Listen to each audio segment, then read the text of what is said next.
పూర్తి సమానం. ఎందుకంటే నేను తల్లిదండ్రులు కూడా బేసిక్గా గౌరవించను. నాకు పొద్దున్నే లేచి చూడంగానే నేను పవన్ కళ్యాణ్ ఫోటోకి దండం పెట్టుకుని చూస్తాను. మీది ఎవడైనా సరే కామెడీ అనుకున్న నాకు ఇబ్బంది లేదు. నేను పవన్ కళ్యాణ్నే ఫస్ట్ దేవుడిగా పూజించే వ్యక్తి పవన్ కళ్యాణ్. పవన్ కళ్యాణ్ అయినా ఎన్టీఆర్ అయినా నాకు ఇద్దరు సమానమే.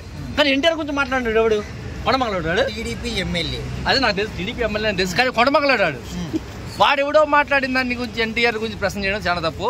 కానీ ఒకటి చెప్తాను సార్, పవన్ కళ్యాణ్ సార్ మీరు నాకు దేవుడు సమానం లాంటి వాళ్ళు, ఇలాంటి వాళ్ళు మాట్లాడిన కొంచెం రాడ్ వేసేయండి. తర్వాత సంగతి ఏదైతే చూసుకున్నాం. మీకోసం నేను హరిహర వీరమల్ల రోజు 70,000 ఖర్చు పెట్టా. సీరియస్గా చెప్తున్నాను, నేను కామెడీ ఎవరు చెప్పట్లా. హరిహర వీరమల్ల రోజు 70,000 ఖర్చు పెట్టా.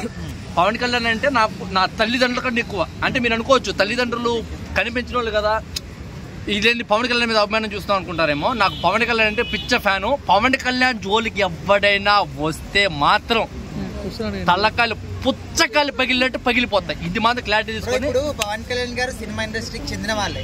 సో మరి ఆయన పార్టీలో ఉన్న వాళ్ళే ఈ విధంగా అంటే కూటమిలో ఉన్న వాళ్ళే మరి జూనియర్ ఎన్టీఆర్ గారి గురించి ఇంత బ్యాడ్ గా మాట్లాడితే మీరు ఏం చెప్తారు వాళ్ళకి? వాళ్ళు కొంతమంది ఒప్పనోళ్ళు ఉంటారు బ్రో, వాళ్ళు కొంతమంది కామెంట్ చేస్తుంటారు. ఇప్పుడు కుక్క అని అరిగినప్పుడు దాని గురించి గమ్ముగా అయిపోవాలి, అవన్నీ రియాక్ట్ చేయకూడదు. అవి కుక్కలు మరుగుతుంటాయి, మనం పట్టించుకోకుండా గమ్ముగా వెళ్ళిపోవాలి. జూనియర్ ఎన్టీఆర్ అంటే మినిమం ఒక బ్రాండ్, పవన్ కళ్యాణ్ అంటే ఒక మినిమం బ్రాండ్.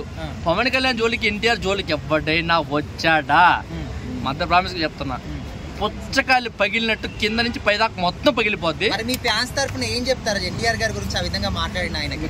ఎన్టీఆర్ గురించి మాట్లాడిన వ్యక్తికి అయితే నేను క్లియర్ కట్ గా బోర్డుగా చెప్తున్నాను, నువ్వు ఎక్కడుంటావు చెప్పు, ఫేస్ టు ఫేస్ చూసుకున్నావు. కానీ నీ కింద లోపల కడ్డాతో సహా ఊడిపెట్టాడు కొడతాం. ఇది మంది ఫిక్స్డ్. పవన్ కళ్యాణ్ గురించి ఎన్టీఆర్ గురించి ఎవడు మాట్లాడినా సరే, పవన్ కళ్యాణ్ ఫ్యాన్స్ గా నేను చెప్తున్నా, ఎవరి గురించి అయినా మాట్లాడితే ఎన్టీఆర్ గానీ ఒక మాట చెప్పాడు, కాలు ఎగరేసుకున్నట్టు మీకు సినిమాలు తీసి చూపిస్తానని. అట్లాగే పవన్ కళ్యాణ్ కూడా ఒక మాట చెప్పాడు, ఏమని, మనల్ని ఎవడు రాపేది ఒకటి అన్నట్టు ఎవడైనా సరే ఎదురొస్తే ఫేస్ టు ఫేస్ తేల్చేసుకుంటాం. ఎన్టీఆర్ గురించి పవన్ కళ్యాణ్ మాట్లాడినాడు వాడు నిక్కరంగా పుట్టినోడైతే డైరెక్ట్ ఫేస్ టు ఫేస్ రమ్మను తేల్చేసుకున్నాం. ఓకేనా? Thank you.